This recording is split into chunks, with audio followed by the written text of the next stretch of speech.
All right, let's take your Bibles and your handouts and let's just kind of walk through and kind of get caught up on where we are. We're looking at what the Bible says about things to come. And last week, we started looking specifically about the subject of the kingdom. What does the Bible say about this kingdom that Jesus is going to establish when he returns?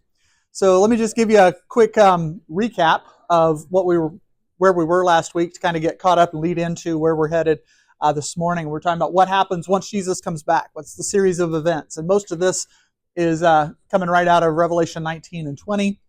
We gave a list of things. The beast and the Antichrist, the beast and the false prophet are judged, immediately sentenced to the lake of fire.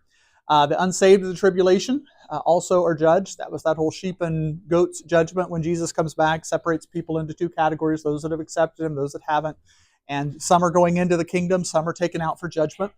We said Satan during this time is going to be bound and cast into the bottomless pit. And we'll see eventually why doesn't he go straight to the lake of fire? Why is he getting a separate location than the beast and the false prophet? Well, spoilers, he'll end up there eventually, but there is a reason for this kind of intermediate restriction. But the point is that it is restricted. The Bible describes it as being bound with chains and cast into this pit. There's no access out. He can't have any influence during this time period. Old Testament and tribulation saints resurrected.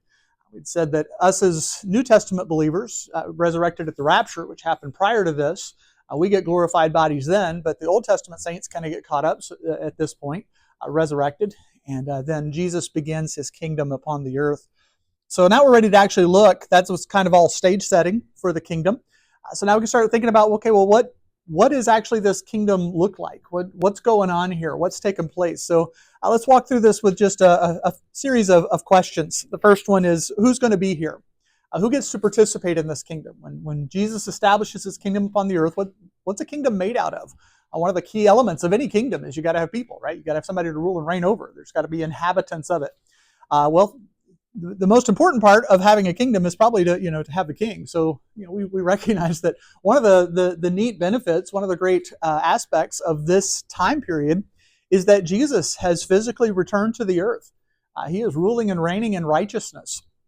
I understand that there is a reality to the fact of Jesus as God always being in charge. Now, when we talk about Jesus ruling and reigning in the future, that doesn't mean the opposite of that, well, he's not ruling and reigning now. Well, we understand God is always sovereign, but also as you look around at our world right now, we recognize Jesus is not physically here. Jesus is not administering the nations of the world in a literal physical way. That's going to be in the future when he returns to the earth, which is one of those things that the Old Testament prophecies had said. When we looked at prophecies about the Messiah, it said, Daniel had said there would be this series of kingdoms. You got the Babylonians and the Medes and the Persians and the Greeks and the Romans, and said eventually, though, the God of heaven would establish a kingdom upon the earth.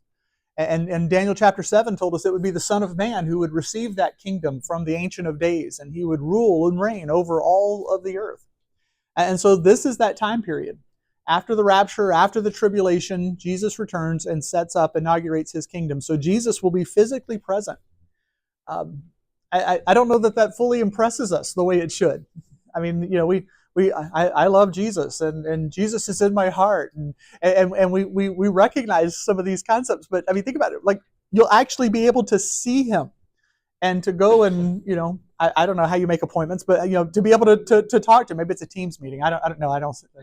Those of us that do Teams meetings are like, no, it can't possibly be that. That's of the devil. But just like as real as the opportunity that maybe you might have one day to meet somebody. Maybe you get to go to Washington and you get to meet the president. We think, oh, that'd be a big deal. Well, think about the opportunity that you might have to like literally physically be in the presence of Christ. And what that would be like, and how awesome that would be. That's the reality of this time period. Jesus is going to be here ruling and reigning over his kingdom. Another dynamic that we'll get to experience during this time period is continuing the ministry of angels. Angels, God created them to be servants, to be ministering spirits, and that's what they have done, that's what they do, and that's what they will do in the future. But even our interaction with that realm is obviously rather limited right now. We exist really only in that physical world. Angels, kind of tread the line between those two. They're spirit beings. They exist in that realm, but they can take on physical characteristics and manifestations. People have interacted with angels, but that's kind of an unusual event. Imagine during this time period where the reality of angels ministering and interacting with the world is kind of going to be a little bit on a different level, and that'll be kind of interesting. We'll talk about probably what enables us to have that experience is going to be this glorified body that we're going to be in. But the point is that that ministry of angels that right now Hebrews says what we entertain often unaware. We're often unaware of the ministry of angels in our lives. I think that'll be very different during this time period. That when Jesus is physically present, the angels that minister with him and for him and to him, that we'll be more aware of and experienced with that whole level of interaction. And then this is where we come into it. Like another important dynamic in this kingdom, the citizenry of this kingdom, the people who inhabit Jesus' rule and reign. Us. But us glorified. This was what happened at the rapture. That resurrection to a glorified, perfected physical body that we long for. As the Bible says all of creation groans for, but especially us. We recognize that what we are is what God made us to be, but it's not what God made us to be. That we live in bodies affected by sin, and bodies that are in a state of deterioration, bodies that have defects and broken things and elements to them, and some of us become more aware of that each and every day. I spent all of yesterday with 50 teenagers at a all-day youth event, and I'm feeling it today. I'm not a youth. I'm not built for that anymore.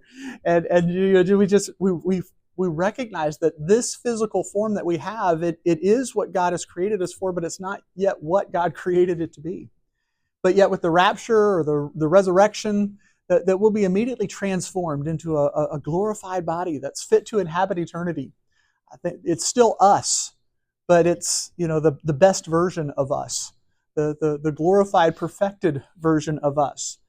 Identity is still a thing, that who we are and what God has made us to be, that still exists in that resurrected body.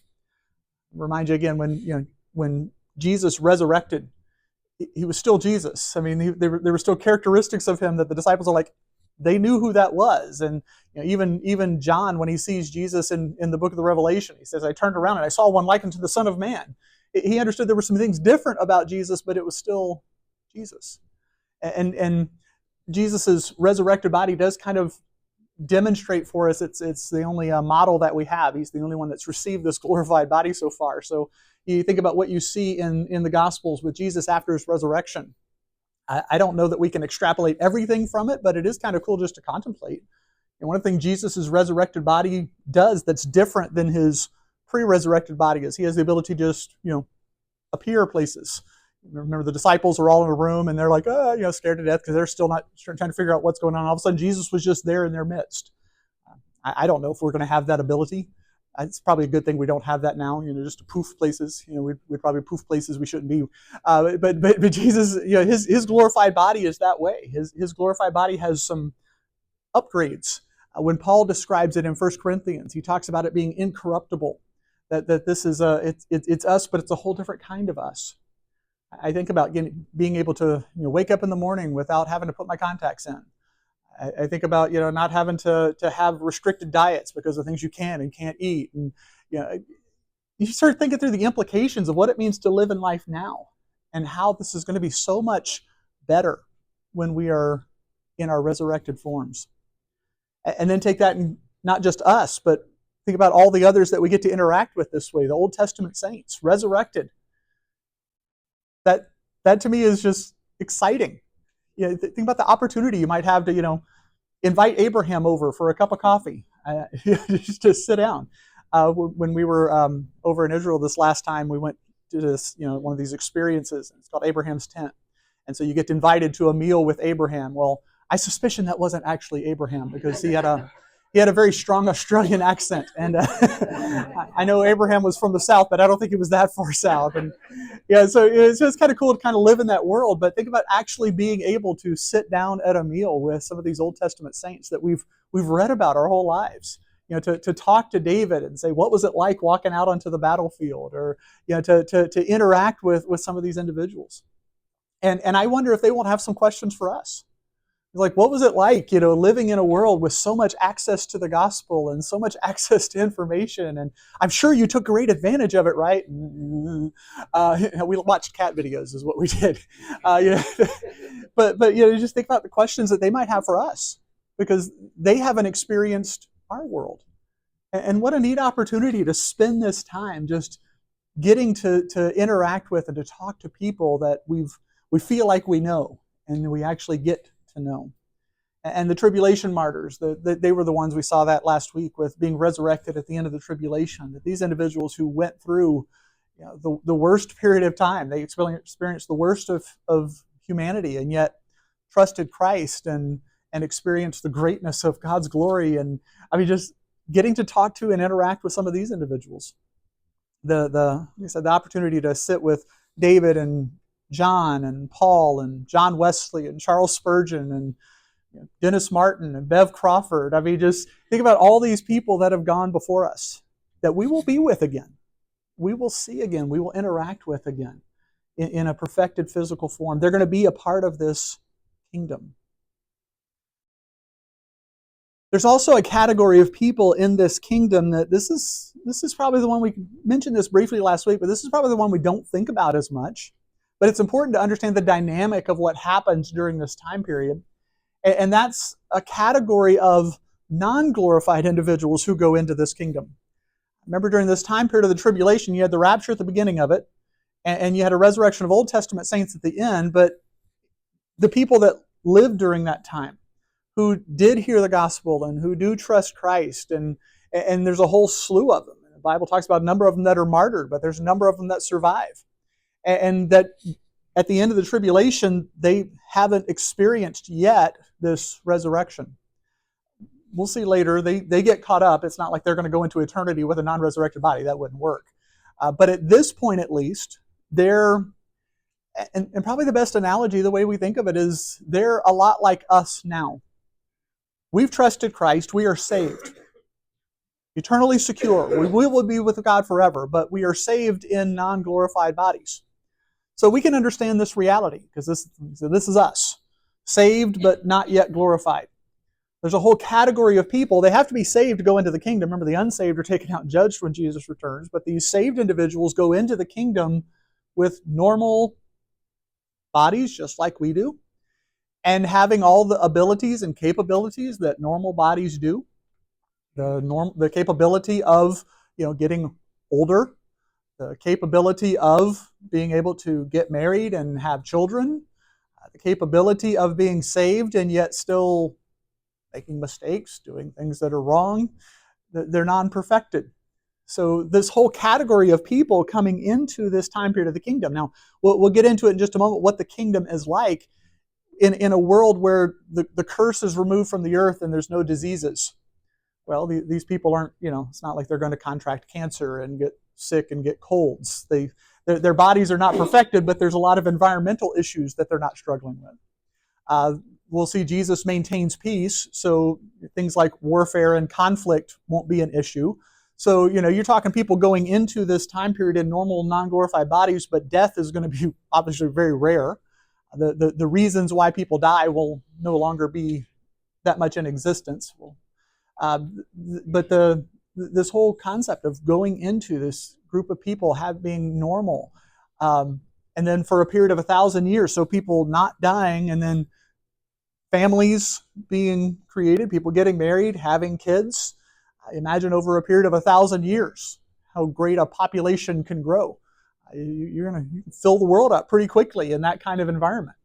We think about even in our world right now with all of its death, diseases, problems, warfares, conflicts. We watch the population numbers just over the last 50 years, just blow up. Imagine during this time period. There's going to be some realities to this that we need to take into account to really kind of make sense of some of the other things that we'll describe. So just remember that. One category of people that will be in the kingdom are these non-glorified Jewish and Gentile believers who survived the tribulation. And we'll obviously be interacting with them. They're physical just like we're physical. We're perfected physical at that point, but interacted with him just like Jesus interacted with his disciples after the resurrection. He's in a glorified body, but he's still doing normal stuff, even eating with, talking to, fellowshipping with his disciples. So that's part of the dynamic of this time period. And then, as I mentioned, another category of people who will be in this kingdom, they're obviously not there at the beginning, but over time, these non-glorified people during the tribulation who have families, who do populate the earth. I mean, these children, they're not born as glorified children. They're not born into perfected bodies. They're just like babies that are born today. Who need what? Who need to be trained, instructed, led to Christ at some point. I mean, that dynamic's probably going to be a little, unusual during this time period when, leading somebody to Christ is, kind of like literally pointing to Jesus and saying, this is him, and he's the king, and, we trust him to remove our sins. That's a little different dynamic than how we lead our children to Christ today. But it's still the same reality, the same process. These kids born during this time period will need to be taught, need to be instructed. Somebody's got to tell them Bible stories. They might have their Bible story taught to them literally by Abraham, but they still have to be taught. They still have to grow. They have the potential to do wrong, so they'll need to be admonished and corrected. And that reality of what it means to raise kids is, to some extent, going to have a lot of carryover, a lot of overlap. So if we understand who's here, then that kind of helps us understand a little bit better about some of the things that Scripture says when it describes this time period. There is a lot of information in Scripture that describes what it's going to be like when Jesus sets up his kingdom. Now, to be fair, most of this comes to us from the Old Testament. God talked to the nation of Israel a lot about what it would be like when their Messiah comes, when their Messiah rules and reigns. And so this is where we're going to be in Isaiah for a little bit. Isaiah is not the only book that talks about this, but Isaiah is a book that talks about it a lot. So let's just walk through just a few things, just to kind of get an overview of what is this kingdom like. What's the world like when it exists with Jesus physically ruling and reigning, and glorified saints and non-glorified individuals, and a world with Jesus in charge of it? What does that look like? So you're there in Isaiah. I look down at Isaiah chapter 2. In Isaiah chapter 2, it describes these verses. It says, "Shall come to pass in the last days that the mountain of the Lord's house shall be established in the top of the mountains, and shall be exalted above the hills, and all nations shall flow to it. And many people shall go and say, Come ye, and let us go up to the mountain of the Lord, to the house of the Lord of Jacob. And he will teach us of his ways, and we will walk in his paths. For out of Zion shall go forth the law, and the word of the Lord from Jerusalem."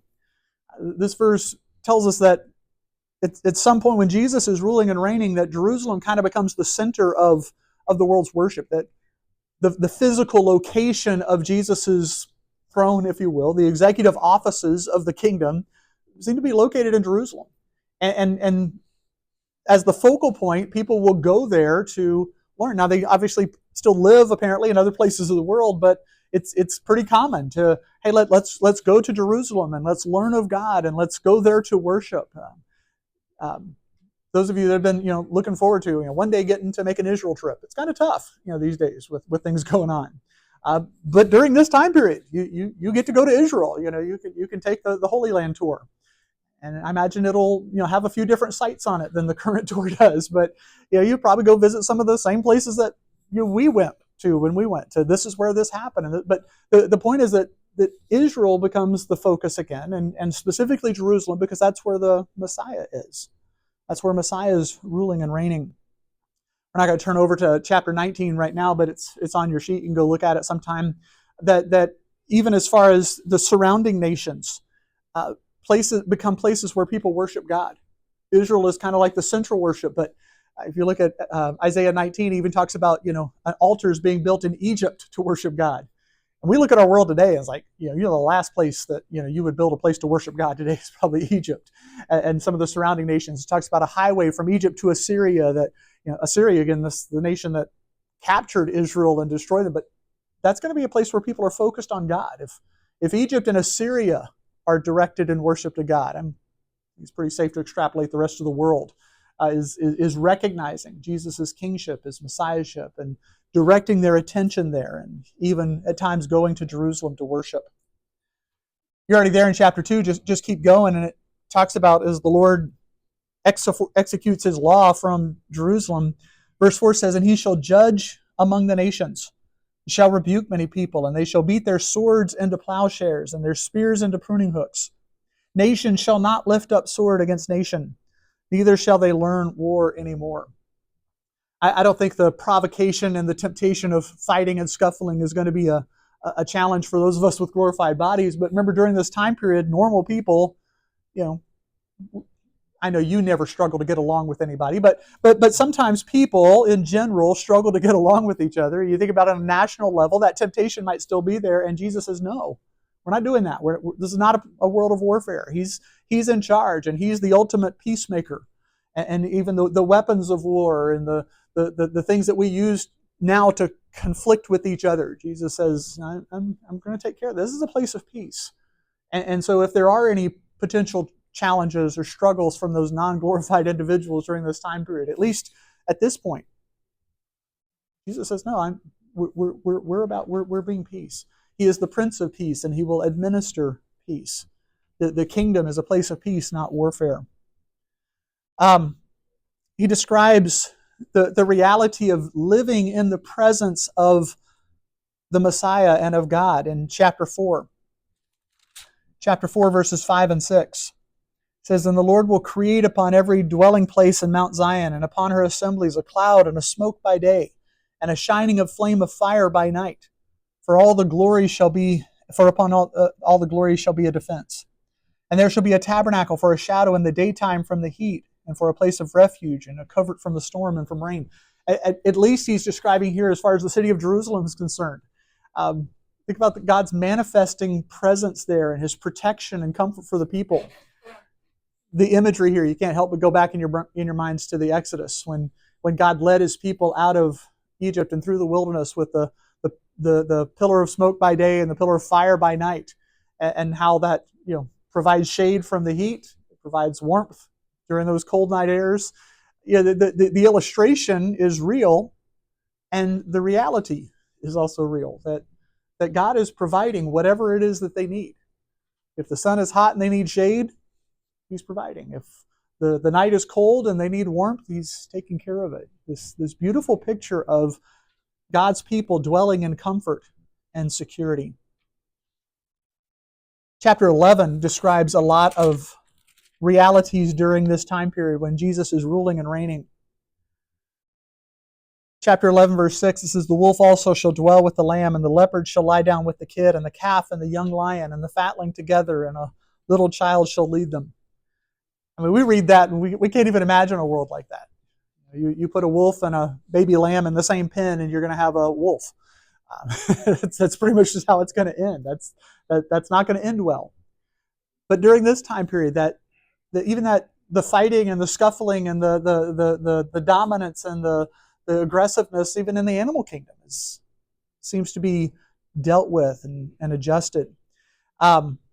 It's almost like you kind of picture this as what the Garden of Eden must have been like. All these animals existed, but there was no death, and there was no bloodshed when God created his creation. And it seems like this is what that is again. That even that aggressiveness and the nature of the animals is different, to where the lion and the kid, or the wolf and the kid, can lay down together. Verse 7 describes that even a little bit farther. It says, "The cow and the bear shall feed, the young ones shall lie down together, the lion shall eat straw like the ox." At least in that instance, what's normally a carnivorous animal eats grain. Why? Because it seems like during this time period, that issue, that reality of death, even in the animal kingdom, it's like this is the way it's supposed to be. God's creation wasn't supposed to be full of death and aggression and these things. And he says that it's going back to the way God wanted it to be. Keep reading the next verse. It says, "And the sucking child shall play on the hole of the asp, and the weaned child shall put his hand on the cockatrice's den. If you had your baby playing out in the yard and you saw a snake, slither by, you'd freak out. Oh, this is bad. This is terrible. And here it says that's not a problem. The snake's not going to hurt him. If the cockatrice here is probably the what we call a scorpion. Baby picks up a scorpion and we'd be like, no, not during this. It's not going to hurt him. It's not a problem.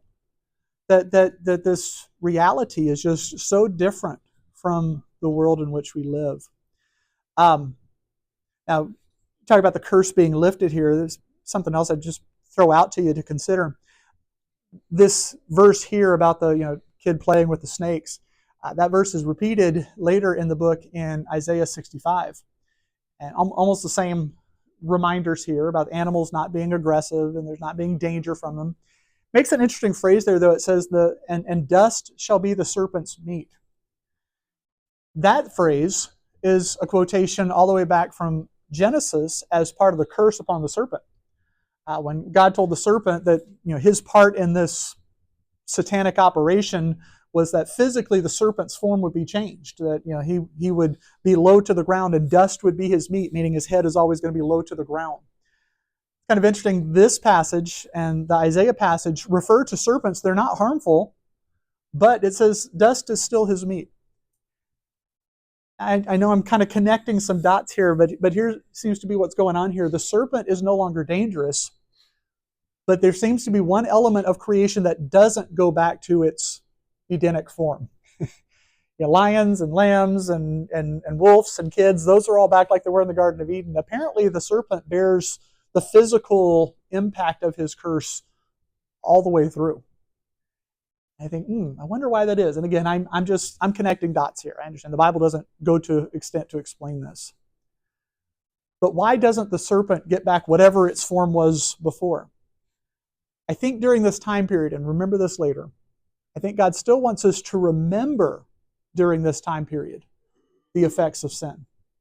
Because they're not going to be as obvious. Jesus is ruling and reigning in righteousness, and there's a world full of glorified people, and even the non-glorified people are, generally speaking, having to behave themselves. And the problems in the animal kingdom and warfare and fighting and all these things are done away with. It would be really easy to, during this time period, forget the reality of sin. Until every time you see one of those snakes slither by. Every time, he's not dangerous, you're not afraid of him. You remember sin has been defeated. But you're still going to remember sin had to be defeated. That sin existed. And so I wonder if God's not going to leave an object lesson even during this time period by not returning the serpent to its original form. Takes away its danger, but it's still going to look like it always has to remind us of sin. Keep that thought in the back of your minds, and we'll revisit that in a little bit. You're there in chapter 11. Look at a couple other statements that he makes. Verse 9 says, talking about these dangerous animals, they shall not hurt nor destroy in all the holy mountain, for the earth shall be full of the knowledge of the Lord as the waters cover the sea. Remember, Adam's responsibility in the garden was to administer God's creation. They were to fill the earth. They were to raise children and to fill the knowledge of God throughout God's creation. That happens here. They're doing it. That mankind is able to do what God created it to do. Fill the earth with the knowledge of the Lord. We've looked at some of these passages before. Isaiah chapter 11 describes it as well. Israel being restored. Verse 11 and 12, it says, "Shall come to pass that the Lord shall set his hand against the second time to recover the remnant of his people which shall be left from Assyria and from Egypt and from Paphras and to Cush and from Elam and from Shinar and wherever they are, the islands of the sea. He shall set up an ensign for the nations and shall assemble the outcast of Israel and gather together the dispersed of Judah from the four corners of the earth." As you read that, you remember from Matthew 24 and 25 that he's going to gather his elect from the four corners of the earth. Israel scattered during the tribulation, restored now, and given their place of prominence. Part of the administration of the kingdom specifically was a promise to Israel. That God would rule over Israel through the Messiah and through them the rest of the world. So it is a worldwide kingdom, but Israel plays a prominent role. That God still has promises and plans for Israel that he's not yet fulfilled. You can go to the next chapter, Isaiah chapter 12. Isaiah chapter 12 is a beautiful chapter anyway, but as you read through all of it, I'll just call attention to verse 6. It says, "Cry and shout, thou inhabitant of Zion, for great is the Holy One of Israel in the midst of thee." And we come back to this reality of God dwelling with his people. We know that God is with us. We know God is in us. But boy, there's a reality to God in the person of Jesus Christ, physically, literally dwelling amongst his people in all of his glory. Yeah, this is just going through a few chapters of Isaiah, and you think about all the promises there. Add to it some of the other ones. We won't dwell on this because we've come across this several times, but this is a time of service to God. You go, well, what are all these people going to be doing during this kingdom? Well, serving the Lord. And again, this is where the reality of what this time period looks like that kind of says, oh yeah, I guess there is a lot to do. It is going to be this interesting mix of glorified and non-glorified individuals. People that are going to be believers, but believers that are capable of sin, just like you and I are. And so they're going to need encouragement, just like you and I do. Sometimes we need external encouragement to do the right thing, right? A couple of us were joking about, driving fast coming in this morning. It is seeing that policeman on the side of the road that often causes us to, pump the brakes. We need that encouragement to remember things. And we do have, how many of us would pay taxes if we didn't think that somebody would check up on whether or not we pay taxes? And there's this reality that we need external help to do right. We need authority structures over us. That's part of what God has ordained to help us. Well, during this time period, these people that go into it and the people that grow up into it, they need that external encouragement. And then all just the realities of what it means to live in a physical world. You think about all the services that we benefit that aren't really connected to sin, but I like when I turn on my water that water comes out of the faucet. I like when I go to the grocery store and there's food there that someone has grown. During this time period, all these realities exist. The need for what? Policemen, firemen, pastors, teachers, mayors, accountants, groundskeepers, maintenance workers, librarians. I mean, all of the reality of living in a world that makes our world function exists during this time period. And God is going to be pleased to use us in his service. We've talked about Luke chapter 19 before, where Jesus says, on these servants, he used that illustration, the servants that serve faithfully, he gives them rewards when he sets up his kingdom that are positions of responsibility. This is the thing. This is what we're doing. God's using us to rule and reign with him. He's using us in responsibilities and areas of service and actions and things to do. There won't be a shortage of work to do during this time period of the kingdom. And unless we think, well, I thought there was no sin. Remember, work is not sin. God gave Adam a job to do in the Garden of Eden. Work is not a result of the fall. Now, Adam's work got hard because of the fall. And sometimes our work is harder than it needs to be because of sin. But work's not the problem. And God's going to give us work to do during his kingdom as part of his service. So we say, well, why? Why is this even a thing? Why is there a physical kingdom on the earth? Why don't we just go to heaven and just be in heaven for all of eternity? Why is this kingdom even a thing? There's just a couple of thoughts on this. One is because God has promised there would be. So he doesn't have to justify his promises, but he's made them. And he's told Israel, I'm going to rule and reign. I'm going to establish my kingdom. And it's going to be through the Messiah. And I'm going to rule and reign over my people and through them the rest of the world. So at the very least, the necessity of this is simply because God's promises are true. He said he's going to do it, and so he is going to. I think there's also an element of finishing out the story that is necessary. When God created Adam and when God created mankind, what did he create man to be? He created a physical creation, and he created Adam to be in charge of it and to administer on his behalf. And we know from reading Genesis, Adam failed. Adam rejected God.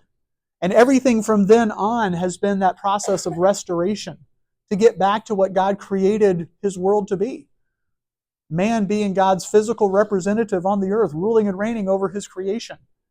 And that happens during this time period. Man fulfills what God created him to do through the perfect man, Jesus Christ, and through glorified humans, us administering and ruling and reigning in righteousness with him. And so it certainly demonstrates that Christ truly is the second Adam, that he truly is the one to do what God created us to be. So as far as both our example and our Redeemer, this time period is important. And then this last one, we'll connect the final dot for this maybe next week. But it's going to demonstrate once and for all what man's sin problem really is. We think about, well, what's the problem with sin? And the Bible even defines this for us. We struggle with three things: the world, the flesh, and the devil. That those are the areas that are problems for us. Well, think about each of those three categories. The world is not the problem during this time. It's a perfect environment. Jesus is ruling and reigning in righteousness. The systematic influences of our environment are all dealt with. If there's sin during this time period, it's not going to be because, blaming our environment. It's not going to be because of how, this situation or that. We want to blame sin on just about everything. The world will not be the problem during this time period. Well, what about the devil? Well, we already saw at the beginning of this. He's restricted to the bottomless pit at this point. There's nothing he can do. He has no influence. It's assumed that his demons are there with him. So demonic activity, devilish activity, this spiritual warfare that we fight right now on a regular basis, that's not a problem here. But yet they're living in a world that does need to be administered. These non-glorified individuals who have trusted Christ but still have the potential to sin, where's their sin come from? Well, it can only come from inside. They have a sinful human nature. Their sin can't be external. It can only be internal. And during this time period where enforcement of rules and requirements from the top down, from Jesus and through all of us as his sub-administrators, sin is not going to be tolerated. That doesn't mean, though, that these people born during this time period can't rebel inwardly. That they can go through the motions, they can follow all the rules and still be just as rebellious and never have trusted Christ for their sin. You think, well, how can you be in this kingdom and not trust Christ? Well, we kind of live with an example of that on a regular basis, don't we? We have students who come to PCC who aren't saved, go through all 4 years, don't do anything bad, don't break the rules, they don't get invited to join the New Collegian, fly Delta home, they don't get kicked out, they follow all the rules. Externally, everything looks fine, and they can graduate just as unsaved as they were when they came in, right? As long as their rebellion is only internal and it never manifests itself, they can make it through. Apparently during this time period, there's going to be a number of individuals who, despite Jesus physically reigning, despite a world that is free from external temptations, will still rebel, will still not trust Christ. And like I said, we'll connect the dots with this next week, but at the end of this time period, there's a moment where God lets Satan loose one more time, and he immediately has a whole host of people that are ready to join him, and we're like, where did these guys come from? Well, it's because they have a sinful nature that resists and rejects Christ. And we say, you know what, God tells us about this now so that we can remember we have a sin nature. that yes, we've trusted Christ, but boy, sin is a present reality for us. And we need to never take that for granted. We need to be careful. We need to take sin seriously. And maybe God uses this, he tells us about it in advance for an object lesson for us to remember. Certainly, in the big scheme of things, this will be the object lesson, that man's biggest problem is himself. Man's sinfulness and his very nature is what God is trying to address through salvation in Jesus Christ. One last question, and then we'll give you a couple quick takeaways and wrap this up. Told you last week we'd address this, and that's why why is it 1,000 years? I mean, 6 times in Revelation 20, 1,000 years, 1,000 years, 1,000 years. But you look at the Old Testament promises, and they're like an eternal kingdom, a kingdom that shall never end. So why this distinction? Well, I think one is that God has some lessons He wants to teach during this time period. So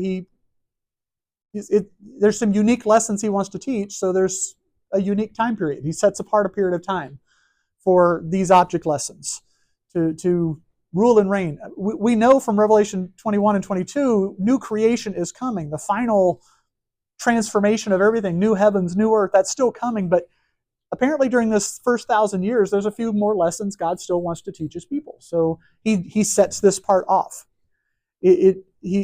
Some things, maybe like I said, He wants to teach us about our sin nature, or to demonstrate His ability to rule and reign over this creation in righteousness before He rules and reigns over a new creation in righteousness. There are lots of reasons why this time period might be set apart. So I think that's part of it. We have a 1,000-year segment of God's kingdom. But it doesn't change the fact that God's kingdom is eternal.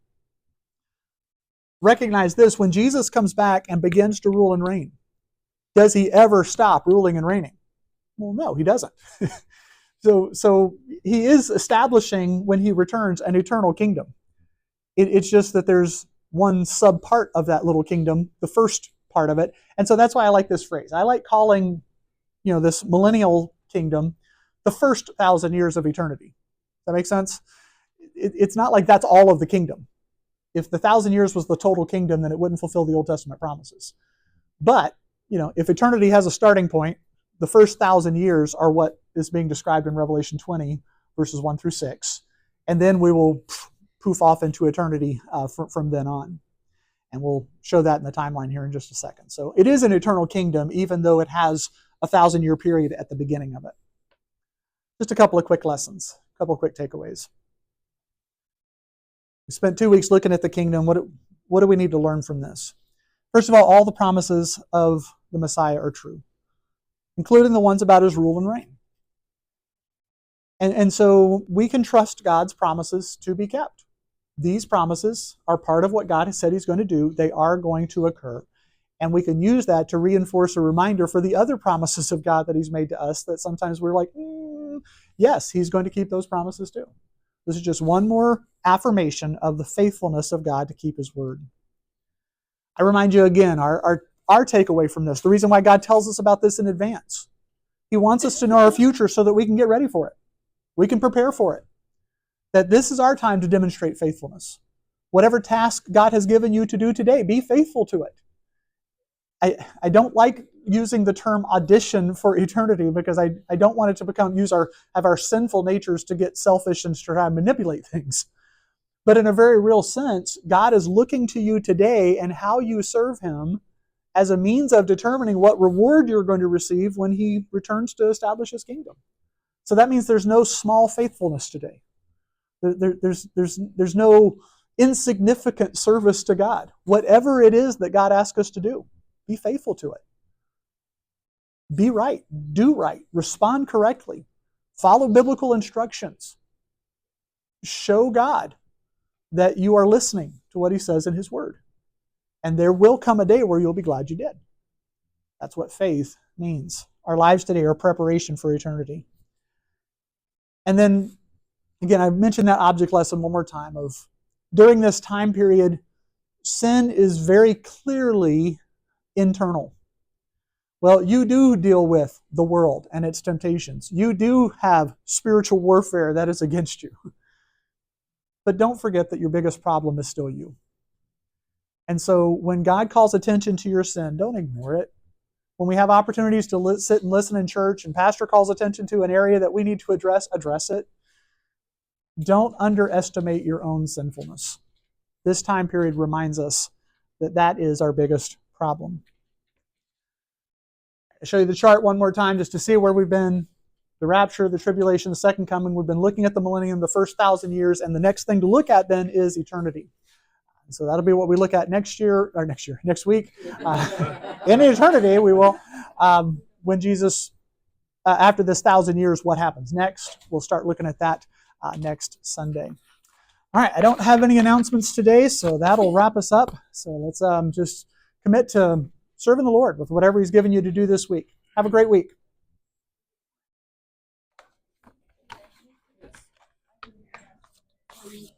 Yes, over like I'm hearing launched by mortars of questions.